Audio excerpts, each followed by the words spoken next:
নমস্কার বন্ধুরা, কল্পনার রসনা ঘরে সবাইকে স্বাগত।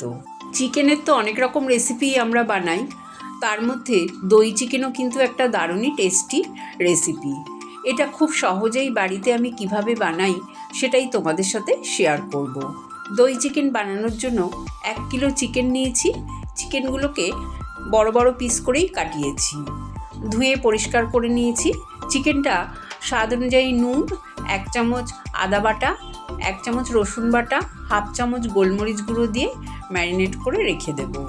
খুব বেশি সময় ধরে এটা ম্যারিনেট করে রাখার দরকার নেই। দই চিকেন বানানোর জন্য একটা ভাজা মশলা বানাবো। গ্যাস অন করে ফ্রাইং প্যান বসিয়ে 1 চামচ জিরে, 1/2 চামচ মৌরি দিয়ে দিলাম। জিরে আর মৌরিটা শুকনো খোলায় ভেজে নেব। 1 চামচ মতন কসুরি মেথি দিয়ে গ্যাসটা বন্ধ করে দেব। তারপরে ঠান্ডা করে আমি গুঁড়ো করে নেব। কিছুটা কাজু বাদাম জল দিয়ে পেস্ট করে নেব মিক্সিং জারে।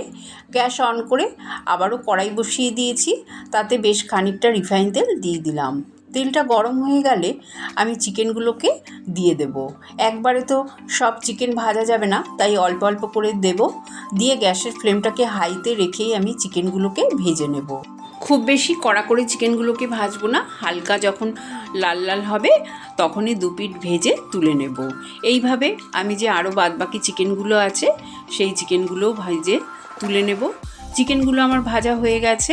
এদিকে একটা বাটির মধ্যে 200 গ্রাম টক দই নিয়ে প্রথমে ফেটিয়ে নিলাম। তারপরে আরও 1 কাপ মতন জল দিলাম। জলটা দিয়েও দইটা আরেকটু ফেটিয়ে নেব। এবার চিকেন ভাজার যে তেলটা ছিল তার মধ্যে আমি ফোড়নে দিলাম 4টে এলাচ, 2 টুকরো দারচিনি, 4টে লবঙ্গ। ফোড়নের সুন্দর গন্ধ বেরোলে আমি 4টে কুচানো পেঁয়াজ দিয়ে দেবো। পেঁয়াজগুলোকে খুব বেশি লাল করে ভাজবো না, হালকা রং ধরলে দিয়ে দেবো আমি 1 চামচ রসুন বাটা আর 1/2 চামচ আদা বাটা। আদা আর রসুনটা তেলের সঙ্গে খুব ভালো করে নাড়াচাড়া করে নেব যতক্ষণ না আদা রসুনের কাঁচা গন্ধটা চলে যাচ্ছে। তারপরে দিয়ে দিলাম আমি 1 চামচ ধনে গুঁড়ো, আর আমি যে কাজু বাদামের পেস্ট করে রেখেছিলাম মিক্সিং জারে সেই কাজু বাদামের পেস্ট দিয়ে দিলাম। 6টা কাঁচা লঙ্কা কুচানো দিয়ে দিলাম। ঝালটা কিন্তু তোমরা তোমাদের স্বাদ অনুযায়ী দেবে, আর কোনো মশলা দেব না। এবার খুব ভালো করে মশলাটা কষিয়ে নেব। ভালো করে এই মশলাগুলো কষানো হয়ে গেলে ভেজে রাখা চিকেন দিয়ে দেব। চিকেন দিয়েও খুব ভালো করে আমি মশলার সাথে নাড়াচাড়া করে নেব। আর এই চিকেনটা দেওয়ার সময় কিন্তু গ্যাসের ফ্লেমটা হাইতেই রাখবো। চিকেনটা খুব ভালো করে কষিয়ে নেব হাই ফ্লেমে। 5-7 মিনিট এইভাবেই নাড়াচাড়া করে আমি কষিয়ে নেব। স্বাদ অনুযায়ী নুন দিয়ে দিলাম। চিকেনটা ম্যারিনেট করার সময়ও আমি নুন দিয়েছিলাম, সেই বুঝে নুনটা দিলাম। আর 1/2 চামচ কাশ্মীরি লাল লঙ্কার গুঁড়ো দিলাম। এটা রঙের জন্য দিলাম, রঙটা ভালো হবে বলে। দিয়েও খুব ভালো করে আমি চিকেনের সাথে মিশিয়ে নিলাম। চিকেনটা খুব ভালো মতন কষানো হয়ে গেলে গ্যাসের ফ্লেমটা কমিয়ে ঢাকা দিয়ে কিছুক্ষণ রেখে দেব। 10 মিনিট পর তোমাদের ঢাকনাটা খুলে দেখাচ্ছি। দেখো চিকেনটা খুব ভালো মতন কষানো হয়ে গেছে, কারণ চিকেনটা তো আগে থেকেই ভাজা ছিল, সেই জন্য সেদ্ধ হতেও আর বেশি সময় নেবে না।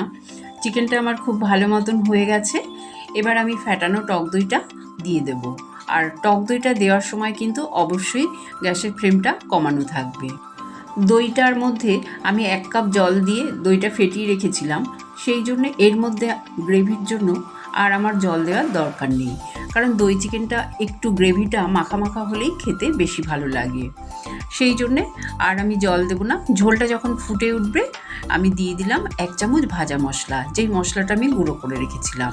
আর 1 চামচ আমি দিয়ে দিলাম চিনি, 1/2 চামচ দিয়ে দিলাম গরম মশলার গুঁড়ো। চিনিটা কিন্তু তোমরা অবশ্যই দেবে, যেহেতু অনেকটা টক দই দিয়েছি, টক ভাবটাকে ব্যালেন্স করার জন্য চিনিটা কিন্তু দিতেই হবে। সব কিছু দিয়ে তারপরে গ্যাসের ফ্লেমটা কমিয়ে ঢাকা দিয়ে আরও 5 মিনিট রান্না করে নেব।